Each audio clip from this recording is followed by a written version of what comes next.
Bonjour à tous. Donc avec Philippe, on va vous présenter un projet qui nous a pas mal occupé ces derniers temps. Donc, le projet de renforcement du quai Johannes Couvert. Donc, première étape, présentation du projet.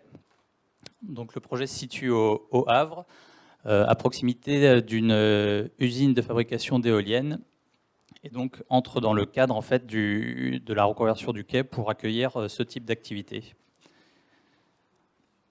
Donc, le groupement d'entreprises qui a réalisé les travaux de renforcement du quai était composé des phases génie civil qui étaient mandataires du groupement, ETPO, ETMF, NGE Fondation et SDI.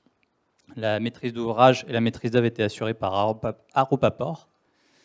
Et l'assistance à maîtrise d'ouvrage était portée par TPI pour la partie structure et Terrasol pour la partie géotechnique. Donc, le quai Johannes Couvert, c'est un quai existant d'environ 400 mètres de long, qui a été partiellement détruit lors de la Seconde Guerre mondiale et reconstruit depuis, donc qui est dans un état de conservation, on va dire, plus ou moins variable suivant les zones.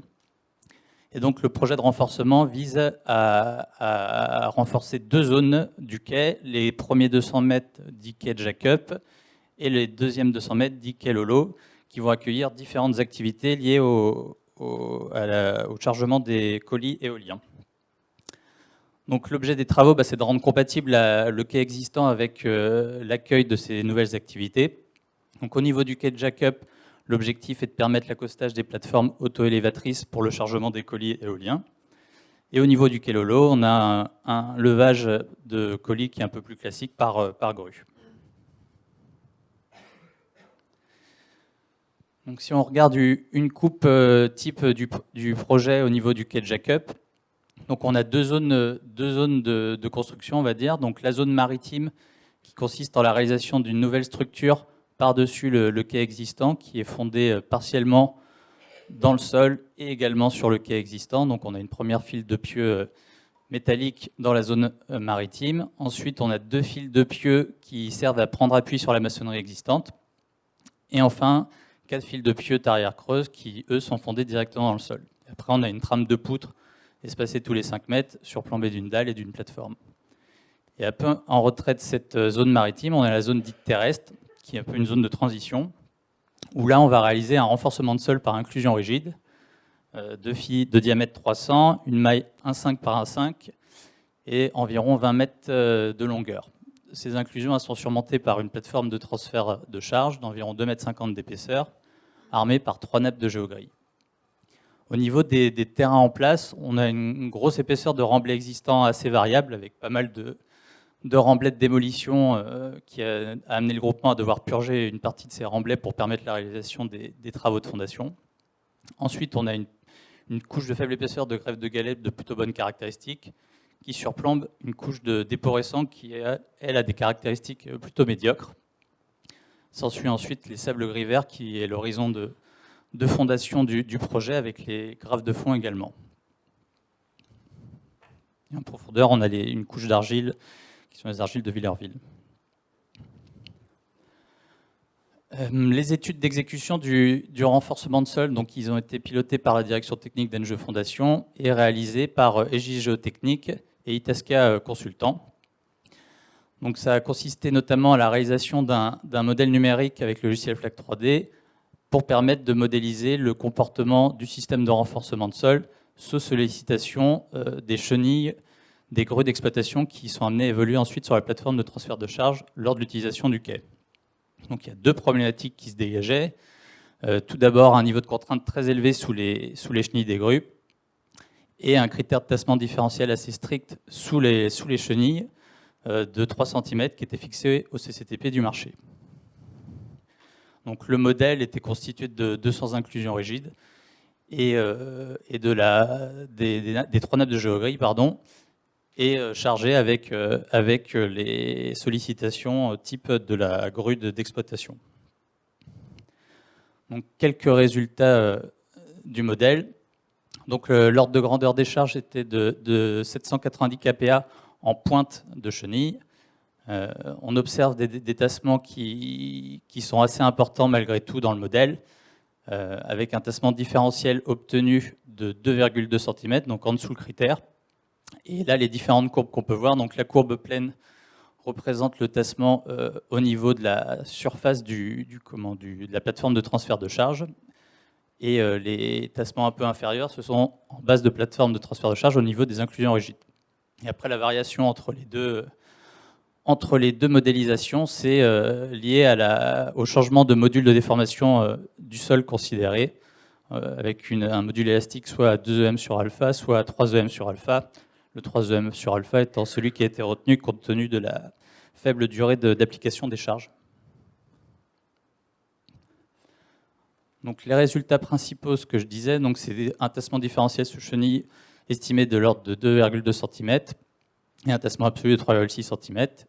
Une contrainte effective en base de plateforme de transfert de charge de 265 kPa. Un tassement maximum entre inclusions en base de plateforme de transfert de charge de 2,8 cm et un effort maxi en tête d'inclusion de 400 kN. La traction maximale dans les géogrilles était relativement faible, était de l'ordre de 44 kN par mètre linéaire. Donc une photo des travaux, juste pour dire que malgré le fait que le site était assez grand, comme les travaux étaient relativement phasés, on avait une zone d'évolution des engins de chantier qui était assez compliquée, vu qu'il y avait pas mal d'ateliers qui travaillaient en même temps. Et on était précédé par les terrassiers qui purgeaient les remblais et suivi par les équipes de génie civil pour monter la structure du quai. Je vais passer la parole à Philippe pour la définition de la planche d'essai.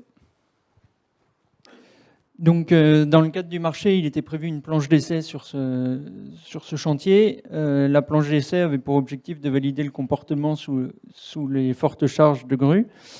Donc, la planche d'essai qui a été réalisée avait une dimension réduite de 6 mètres par 7,50 mètres, contrainte par le fait qu'elle était réalisée en cours de construction. Donc, ce qui imposait, vis-à-vis du phasage de construction du quai que Thomas évoquait, d'avoir la possibilité de maintenir cette planche d'essai pendant notre chargement. Et la planche d'essai avait été également implantée à proximité de sondages existants pour pouvoir valider le modèle géotechnique qui était dessous et de pouvoir extrapoler les résultats de manière cohérente. Le principe était d'aller instrumenter les différents ouvrages qu'on avait. Donc d'abord, tout ce qui était inclusion rigide. Donc il y avait des fibres optiques qui étaient prévues, implantées dans les inclusions rigides, donc mises en œuvre pendant les travaux. Des systèmes de fibres optiques qui couraient à travers la plateforme de transfert de charge au niveau des 3 lits de géogrilles. L'idée était de valider encore une fois le comportement au niveau de ces géogrilles. Des cellules de pression totale positionnées en tête d'inclusion et également dans les intermailles. L'objectif était d'aller regarder la répartition des contraintes en base de matelas entre le sol et nos inclusions. Et différents capteurs de tassement avaient été positionnés à la base de la plateforme de transfert de charge, au niveau de chaque lit de géogrille. Et en complément, en tête, on verra par la suite, le chargement avait été effectué par l'aide d'un cas-marteau. Et donc ce cas-marteau a été suivi par des cibles topographiques. Les cellules de pression totale, donc, elles étaient de 2 types. Il y avait différentes gammes de mesures qui avaient été retenues en fonction de ce qu'on voulait mesurer, que ce soit sur les inclusions, où on s'attendait à avoir des contraintes plutôt importantes, ou sur le sol, là où la résolution doit être plus fine. Les tassomètres qui étaient utilisés étaient des tassomètres hydrauliques. Et les fibres optiques avaient été contraintes par le fait que l'instrumentation qu'on mettait en place restait en phase exploitation, ce qui voulait dire qu'il fallait avoir le regard qui va bien pour aller récolter nos mesures. Et là, en l'occurrence, du fait de la position en plein milieu de notre zone arrière de la zone exploitée, il fallait amener les fibres optiques jusqu'au nez de quai, ce qui faisait qu'on avait une longueur des 4 fibres qui était de l'ordre d'une centaine de mètres. L'interrogation des fibres optiques pendant la planche d'essai elle a été faite toutes les 5 minutes, du moins les instrumentations courantes ont été faites toutes les 5 minutes et les fibres optiques toutes les 30 minutes. Pour cette planche d'essai, on a réalisé 2 cas de charge. L'idée était d'essayer de reproduire la gamme de charge de l'ordre de 790 kPa qu'on avait sous notre chenille de grue. Donc on a mis une charge équivalente à 750 kPa avec une plaque qui faisait 1,65 m par 1,50 m, avec cet objectif de se rapprocher au maximum de la dimension de la chenille qui faisait une largeur de 1,80 m, et aussi d'être plus grand que la maille de nos inclusions, qui était de 1,50 m par 1,50 m. Donc 2 cas de charge ont été réalisés. Un cas où le chargement était appliqué directement au droit d'une inclusion, et un cas où le chargement était appliqué dans l'intermaille. Donc c'est les 2 configurations qu'on voit sur la figure, avec le rectangle rouge et le rectangle en pointillé vert, sachant que la répartition des instruments dans la planche d'essai était associée également à ces 2 cas de charge, avec l'idée de pouvoir mesurer les contraintes en tête d'inclusion au droit de la zone de chargement, mais également les diffusions qu'il pouvait y avoir à proximité. Il y avait un autre cas de charge qui avait été envisagé, puisque il y a 2 configurations qui dimensionnent notre ouvrage. C'est le cas de charge de grue sous chenille, mais également une charge d'exploitation de 110 kPa. Donc il y avait également un chargement plus long qui avait été envisagé, de dire on ramène une charge équivalente à 110 kPa qu'on positionne sur l'ensemble de la planche d'essai, mais du fait de la durée entre guillemets limitée qui était possible au regard des travaux qui étaient en cours, ce cas-là n'a pas été retenu, et donc on n'a pas de mesure, on va dire, sur du long terme. Ça restera des cas de charge instantanés avec des durées limitées. En phase d'exploitation, l'instrumentation est maintenue et donc peut être exploitée. Le cas de charge de grue, donc initialement projeté avec une grue Liebherr. Bon, du fait des aléas du chantier, la grue n'est pas forcément disponible, donc ça s'est transformé en cas marteau lesté, ce que je vous évoquais tout à l'heure, et on arrivait à une charge équivalente à 700 kPa qu'on a maintenue pendant 3 heures, déchargement, rechargement pendant 1 heure et un autre chargement pendant 1 heure. Donc ça a été fait dans les 2 configurations, qu'on soit sur l'inclusion ou en intermaille d'inclusion. Je vais laisser Thomas présenter les résultats. Donc premier cas de charge, la charge centrée sur l'inclusion. Donc on met en place la charge progressivement sur le cas marteau et après on la maintient pendant 3 heures avant de passer à une phase de déchargement. Donc l'étassement mesuré au niveau du cas marteau par relevé topographique était en moyenne de 15 mm. Le tassement était stable pendant les 3 heures de chargement, où il n'y avait pas d'évolution. Et à la fin du déchargement, on avait un tassement résiduel de 7 mm. Lors de la seconde phase de chargement, l'amplitude des tassements mesurés était un peu inférieure, de l'ordre de 10 mm, mais on était toujours sur le même ordre de grandeur. Et là, le tassement résiduel était également réduit à 2 mm. Donc là, la charge était maintenue seulement pendant 1 heure. Ces valeurs ont été comparées avec une modélisation équivalente sur Tassel d'eau, en prenant en compte un équivalent de sol renforcé avec un module de sol à 200 MPa, qui confirmait les résultats observés sur la planche d'essai, dans la mesure où on ne pouvait pas se raccrocher directement, on va dire, à la modélisation FLAC, compte tenu de la plus petite dimension, on va dire, de la zone de chargement. Au niveau des tassomètres en base de la plateforme de transfert de charge, on a pu observer un effet cyclique des marées sur les tassements mesurés, mais pas de tassement significatif mesuré lors du premier chargement avec ces instrumentations. Il y a eu des mesures qui ont été un peu perturbées par la présence de bulles dans le circuit hydraulique. Au niveau des cellules de pression totale, on a également mesuré un petit effet cyclique des marées de l'ordre de 10 kPa.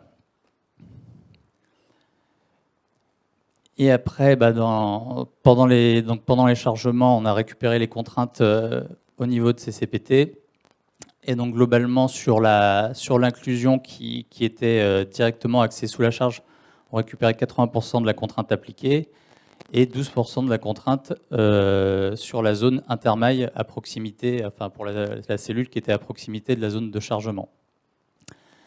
Dans le deuxième cas de charge, on a une légère augmentation de la contrainte récupérée au niveau de la CPT qui passe à 90% sur l'inclusion et 14% sur la partie en intermail.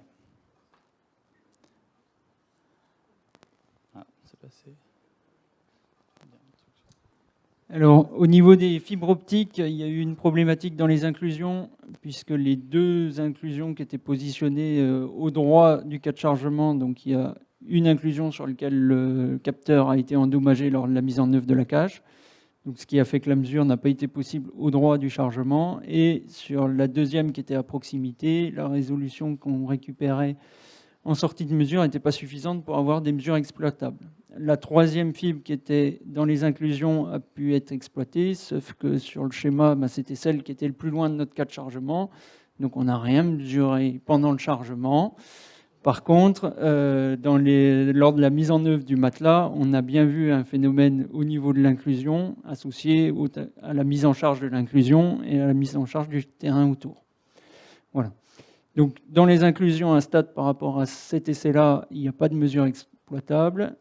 Au niveau de la plateforme de transfert de charge, on est en train de récupérer les informations qui vaut bien pour sortir des valeurs absolues, dans le sens où aujourd'hui, quand on exploite brutalement les données, on obtient des valeurs de tassement qui ne sont pas du tout cohérentes avec les autres instrumentations.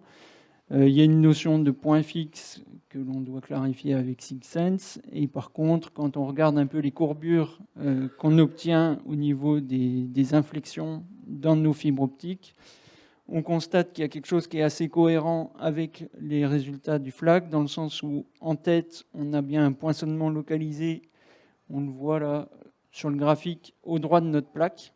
Voilà. Et quand on vient au niveau des têtes d'inclusion, c'est-à-dire celle qui est positionnée sur la géogrille 40 cm au-dessus de la base du matelas, on retrouve un phénomène de tassement sur une largeur de l'ordre de 2 mètres, 2 mètres 50, et par contre, au droit de l'inclusion, un pic de déformation qui traduit l'effet point dur de notre inclusion. Donc un tassement du sol autour et notre inclusion qui reste bloquée. Donc l'idée est de pouvoir récupérer les données complète afin de pouvoir sortir des valeurs absolues et donc par la suite pouvoir s'en servir correctement. Le deuxième. Donc le deuxième cas de charge, c'est celui qui était positionné au niveau d'une intermaille. Donc là, on a des tassements qui étaient mesurés, qui étaient un peu plus faibles, de l'ordre de 13 mm, avec toujours un tassement résiduel en fin de déchargement, et un tassement qui tend à se réduire lors du deuxième chargement, et un tassement résiduel également plus réduit. Donc on a quand même des amplitudes de tassement qui sont similaires au premier cas de chargement, avec pas de grosses différences. Au niveau des CPT, on a une répartition de contraintes qui est un peu différente. Il y a plus de contraintes à passer au niveau du terrain que sur les inclusions qui sont à proximité de la charge, mais qui sont plutôt positionnées en extrémité, et pas forcément trop d'évolution lors du deuxième chargement sur la répartition de ces contraintes. Sur les tassomètres, il n'y a pas eu de tassement significatif de mesurer. Les fibres optiques, c'est ce que précisait Philippe.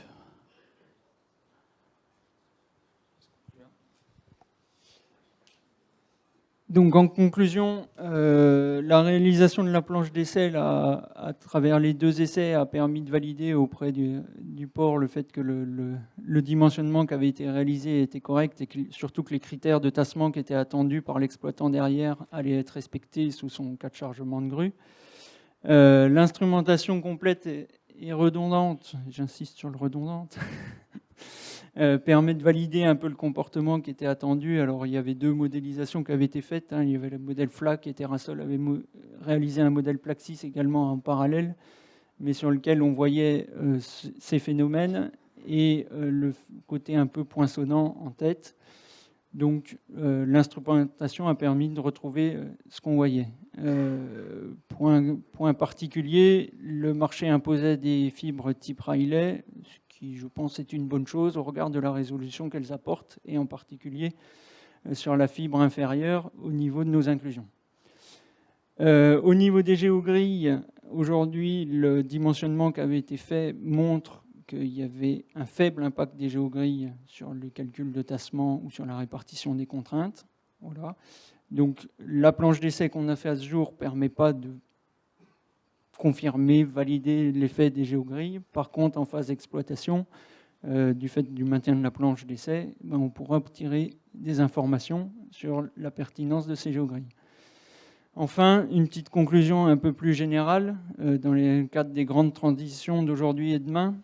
Ce genre de planche d'essai est tout à fait pertinente pour valider des optimisations techniques qui avaient été apportées par cette solution variante. Et en particulier quand on voit l'impact de la solution en termes de béton ou en termes de durée de production, puisqu'aujourd'hui, quand on parle de bilan de béton bas carbone, c'est une chose, mais déjà mettre moins de béton, c'est une autre chose. Et mettre moins de béton, c'est également faire moins de production. Donc encore plus positif. Voilà. Et quand on sait qu'aujourd'hui, les générations nouvelles qui arrivent dans notre métier sont souvent songeuses au regard de nos travaux, je pense qu'il est important de mettre en perspective des solutions type planche d'essai ou des solutions optimisées pour que derrière, elles s'y retrouvent plus facilement et qu'elles restent dans notre métier. À ce titre-là, l'AMSOL a l'air d'être un bon compromis. On vous remercie.